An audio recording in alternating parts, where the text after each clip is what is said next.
Hi, welcome to our channel. இன்றைக்கி veg rice எப்படி செய்யலாம் பார்க்கலாம் வாங்க. இதுக்கு தேவையான பொருள் எல்லாமே பட்டை, லவங்கம், பெருஞ்சீரகம், கிராம்பு, ஏலக்காய், இஞ்சி, பூண்டு இது எல்லாமே தேவையான அளவுக்கு எடுத்துக்கோங்க. இஞ்சி பூண்டை நல்லா பேஸ்ட் பண்ணி வச்சுக்கோங்க. தேவையான காய்கறிகள்லாம் பார்த்திங்கன்னா பச்சை மிளகா, கேரட்டு, பீன்ஸு, வெங்காயம், தக்காளி, உங்கள்கிட்ட என்னென்ன காய் இருக்கோ எல்லா காயுமே எடுத்துக்கலாம். உங்களுக்கு வெஜ் ரைஸில் போட்டால் எந்த காய் நல்லாயிருக்கும்னு தெரியும் இல்லையா? குழந்தைங்க விரும்பி சாப்பிடக்கூடிய காய் அதெல்லாம் எடுத்துக்கோங்க.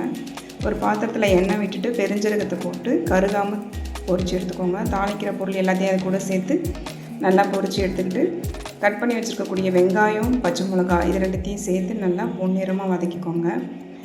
அரிசி பார்த்திங்கன்னா ஒரு 1/2 hour முன்னாடியே ஊற வச்சு எடுத்து வச்சுக்கோங்க. பாசுமதி ரைஸும் இருக்கலாம், இல்லை புண்ணியாகவும் இருக்கலாம்.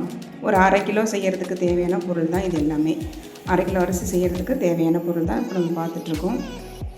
இந்த வெங்காயம் ஒரு செவந்து வதக்கி வர வரைக்கும் வதக்கி இஞ்சி பூண்டு பேஸ்ட் அது கூட சேர்த்துட்டு அதையும் நல்லா வதக்கிட்டே இருங்க. அடி பிடிச்சிடாத அளவுக்கு எண்ணெய் போட்டுக்கோங்க.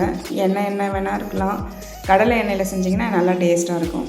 அது கூட ஒரு கைப்பிடி அளவு புதினாவை சேர்த்து நல்லா வதக்கிக்கோங்க. இந்த ஸ்டேஜில் புதினா போட்டுக்கிட்டிங்கன்னா நல்லா ஃப்ளேவராக இருக்கும். கட் பண்ணி வச்சுருக்கக்கூடிய தக்காளியும் அது கூட ஆட் பண்ணி நல்லா ஒரு பேஸ்ட்டாக வர வரைக்கும் வதக்கிட்டே இருங்க. உடச்சி விட்டுட்டே இருங்க. அது கூட லைட்டாக சால்ட்டு, மஞ்சள் பொடி சேர்த்திங்கன்னா சீக்கிரமாக வதங்கிடும். நல்லா வதக்கிட்டு புரட்டாசி மாதத்தில் நம்ம இனிமேல் இந்த மாதிரி வகையாக தான் செஞ்சு சாப்பிட்டாகணும். கேரட்டு, பீன்ஸு இதெல்லாம், உருளைக்கிழங்கு எல்லா காயும் சேர்த்து அது கூட நல்லா வதக்க ஆரம்பிச்சிடுங்க. அடி பிடிச்சிடாத அளவுக்கு கிண்டி விட்டுட்டே இருங்க. உங்கள்கிட்ட என்ன காய் இருந்தாலும் போட்டுக்கலாம். இது கூட காலிஃப்ளவரோ இல்லை ப்ரொக்கோலியோ எது இருந்தாலும் சேர்த்துக்கலாம். குழந்தைங்களாம் முக்கியமாக இந்த பீன்ஸ் கறி பீன்ஸ் போட்டிங்கன்னா இந்த ரைஸ்க்கு ரொம்ப டேஸ்டியாக இருக்கும். நார்மல் பீன்ஸை விட கறி பீன்ஸுன்னு சொல்லிட்டு அந்த உருட்டையாக ஒரு பீன்ஸ் இருக்கும் இல்லையா, அதை போட்டிங்கன்னா நல்லா உங்களுக்கு ஒரு சாப்பாடுனா நல்லா டேஸ்ட்டாக இருக்கும்.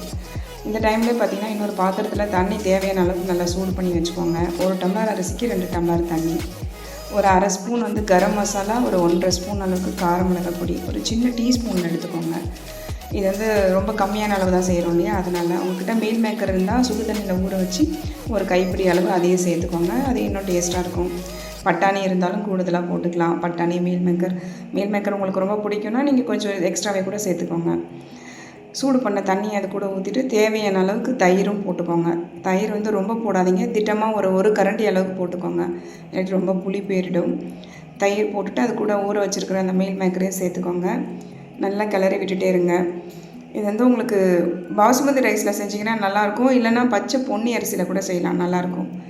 கழுவி வச்சுருக்கக்கூடிய அரிசி நல்லா ஃபில்ட்ரு பண்ணிவிட்டு அது கூட சேர்த்துக்கோங்க.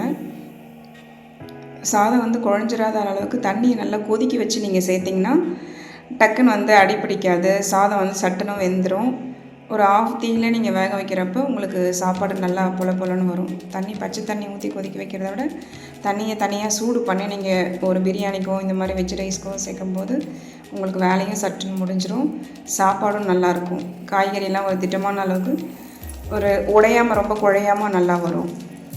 அது கூட கஸ்தூரி மெத்தி வச்சுருந்திங்கன்னா கொஞ்சம் தேவையான அளவுக்கு எடுத்து நல்லா பொடி பண்ணி விட்டுக்கோங்க. அது ஒரு நல்ல அரோமா கொடுக்கும். அது உங்கள் கொத்தமல்லி, புதினா எல்லாமே நிறைய சேர்க்கலாம். கஸ்தூரி மெத்தி அது கூட நெய் போட்டுக்கோங்க. நெய் ஒரு 2 ஸ்பூன் அளவுக்கு போடுங்க. 2 ஸ்பூன் போட்டிங்கன்னா நல்லா ஒரு டேஸ்ட்டாக இருக்கும் உங்களுக்கு. 2 ஸ்பூன் அளவுக்கு நெய் விட்டுட்டு கொத்தமல்லி ஒரு கைப்பிடி அளவு கொத்தமல்லி கட் பண்ணி அது கூட தூவிக்கோங்க.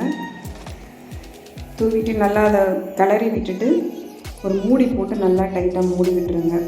நீங்கள் குக்கரில் செஞ்சாலும் சரி, இல்லை சாதாரணமாக இந்த மாதிரி தம் பிரியாணி மாதிரி செஞ்சாலும் சரி, இல்லை எப்பயுமே எல்லா சாப்பாடும் தம்மில் தான் செய்வோம். குக்கரில் மேக்ஸிமம் எதுவுமே செய்ய மாட்டோம் நாங்கள்.